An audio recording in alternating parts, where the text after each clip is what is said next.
for my Anglican brothers, can you help me with this? Can you help me find the monarchical episcopate in Scripture? Thanks. So the short answer is no. You can't find the monarchical episcopacy directly in Scripture, but I think it's clear that this concept comes from the Scripture because of what Paul writes about having overseers, which gets translated as bishops, episcopos, and presbytery, and deacons, servants. So there is a sort of 2/3 tier leadership structure in the New Testament.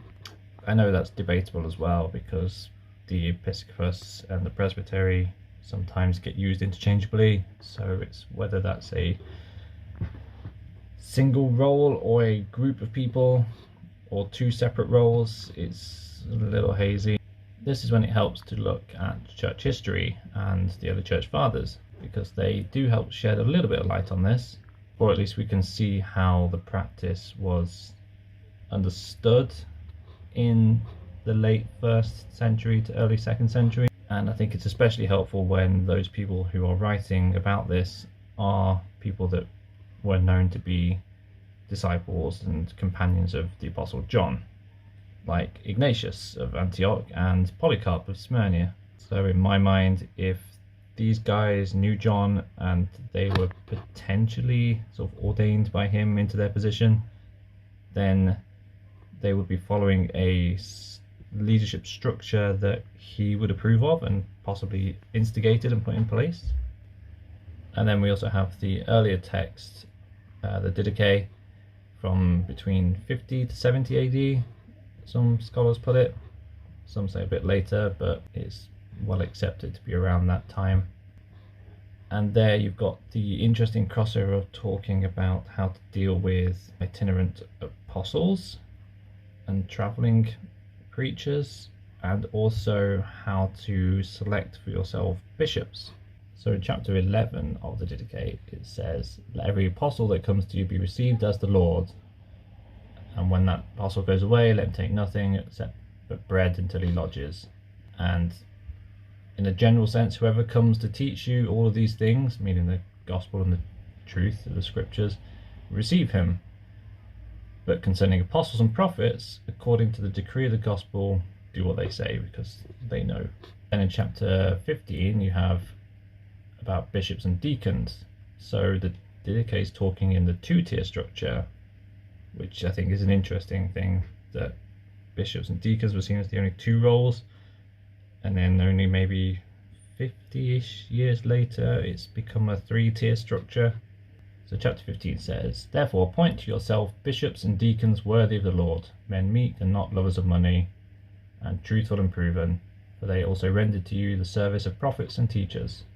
So you can see there's hints of Paul in there about his instructions on how to appoint leaders in the church and what to look for in characteristics. But there's also that sort of overlap with the apostolic ministry of prophets and teachers, which we saw in the previous chapters when talking about traveling apostles and prophets who might pop by your church, how to handle those people. And this idea is sort of echoed in Ignatius's letters, where the bishops and presbytery and deacons are sort of a model of Jesus and the apostles' teaching of God. So if we quickly pop over to Ignatius's letter to the Smyrnians, if I'm saying that even right, chapter 8, he says, "Let nothing be done without the bishop." So then you suddenly get to quite a high view of church leadership in terms of revering the bishop. So here he says, "See that you follow the bishop, even as Jesus Christ does the Father, and the presbytery as you would the apostles, and revere the deacons as being the institution or command of God. Let no man do anything connected with the church without the bishop." And he also talks about not having a proper Eucharist without a bishop present to do it, or someone he's put in charge under him to carry out his sort of authority on his behalf, which I think is sort of where we get to the 3-tier structure, and the bishops and priests or presbytery being 2 roles, as it appears in Ignatius' time, and Polycarp, his friend, who was down the road-ish, so knew John, as you probably know anyway. They were bishops over their churches, and it seems like bishops were single leaders who looked after a single congregation. And although the New Testament seems to speak more to like a plurality of eldership, it seems like by this point, I mean, Ignatius writing around 110 AD, between 108 110, same with Polycarp, who are about 40-ish years after the Didache, if the dating of that is accurate, about 70 AD. So between then and now being 110 AD, we've gone from itinerant apostles and prophets and bishops looking after congregations with deacons to bishops who delegate certain authority to presbytery and deacons alongside them to help, but with the bishop being at the top, if you like.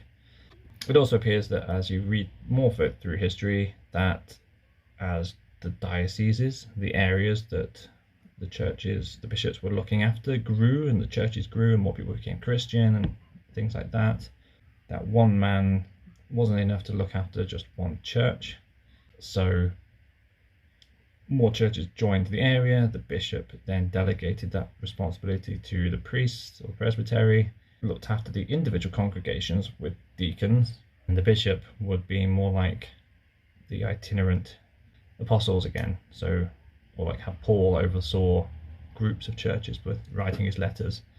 So we sort of get that similar model sort of coming back, if you like, with the bishop like Ignatius and Polycarp, etc., sending letters to their churches underneath them to guide them and instruct them and make sure they're all on the same page, understanding the same things, and making sure that all bishops in the surrounding areas were all teaching the same stuff to make sure the gospel didn't change or no heresies crept in. So it appears more as a biblically founded model which was extrapolated out of necessity as the church grew and responsibilities grew. There was more people to look after. So and I also think it's a strong argument that Polycarp and Ignatius knew John and were put in their leadership responsibilities by him, according to tradition.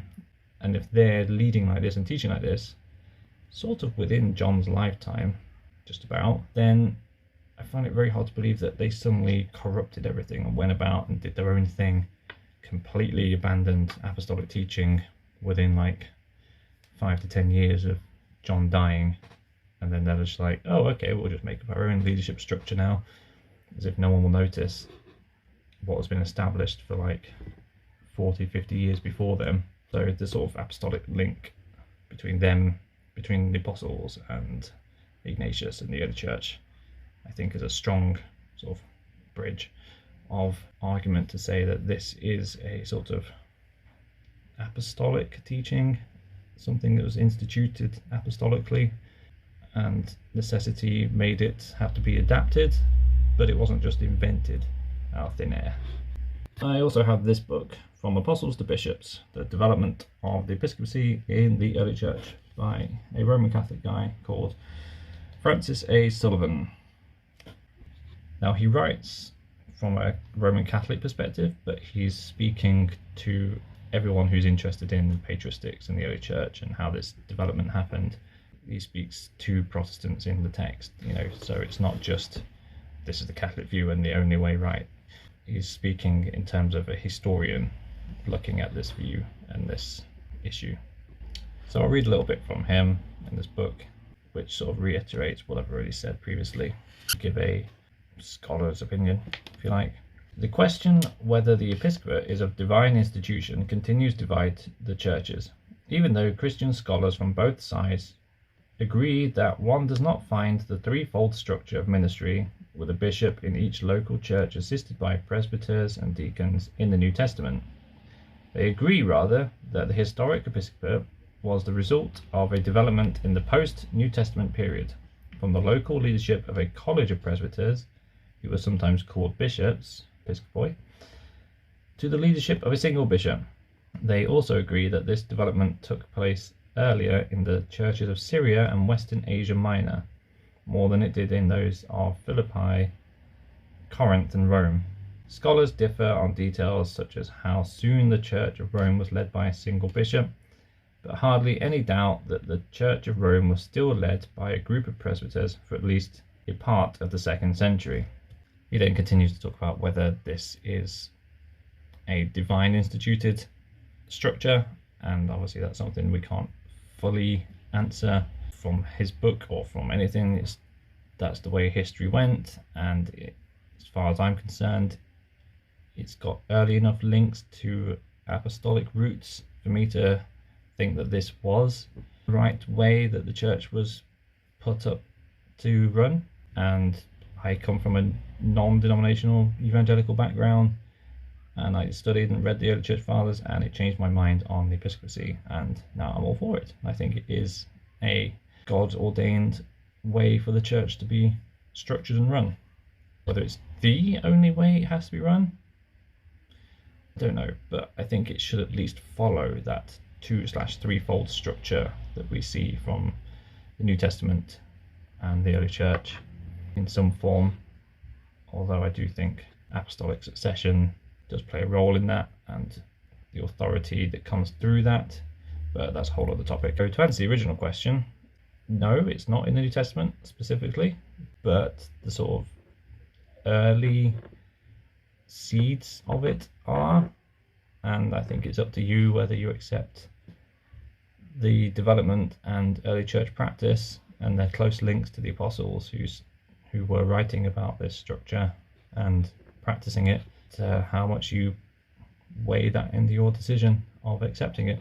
So, ultimately I became Anglican out of these discoveries and my reading of the text and church history that drew me towards the historical denominations and I see as the historic church in England. So yeah, explore and pray and see where God leads you, and become Anglican.